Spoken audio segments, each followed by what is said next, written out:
All right, today we're diving deep into the secrets of Tibetan Buddhist magic.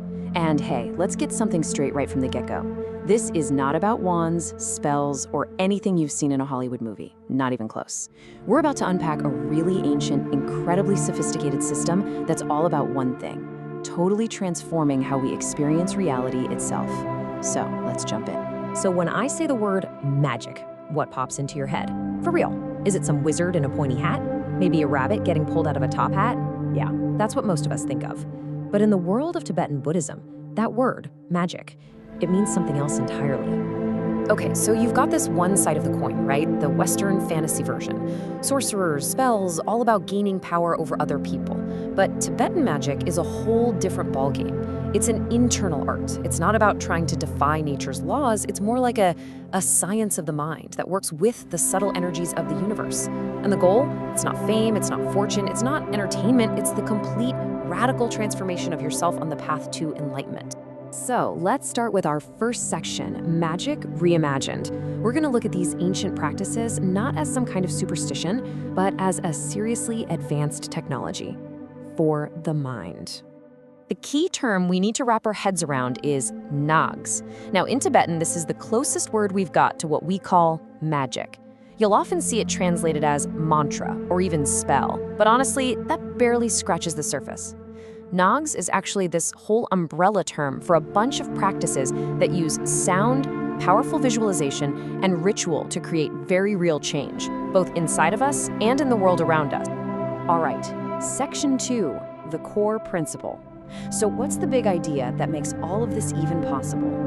What's the foundation it's all built on? Well, it comes down to this. Our mind actively shapes the reality we experience. Just listen to this. Our perception shapes our reality. Let that sink in for a second.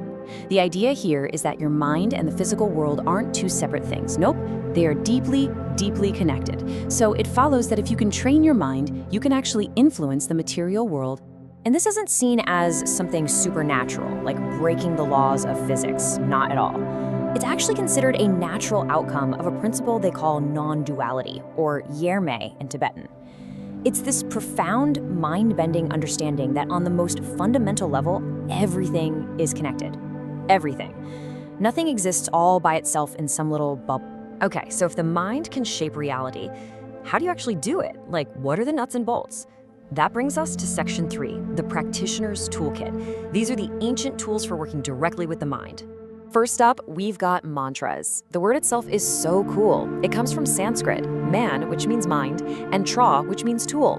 So a mantra is literally a mind tool. And these aren't just pretty words you chant. They are sacred sounds that are believed to resonate with the fundamental vibrations of the universe.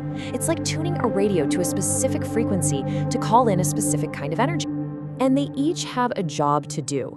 For instance, the famous Om Mani Padme Hum is all about invoking this incredible feeling of compassion. Then you've got the mantra of Tara, which is for protection and getting things done swiftly.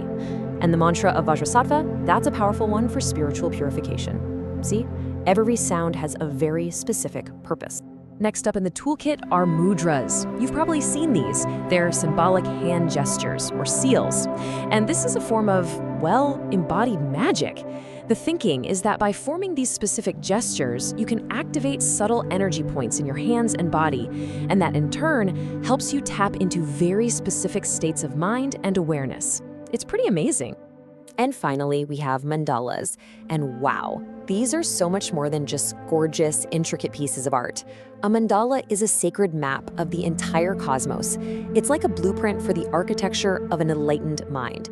So by visualizing it or meditating on it, a practitioner is basically using a guide to transform their ordinary, messy perception into a clear, enlightened one. Okay, so we've got the tools, right? Mantras, mudras, mandalas.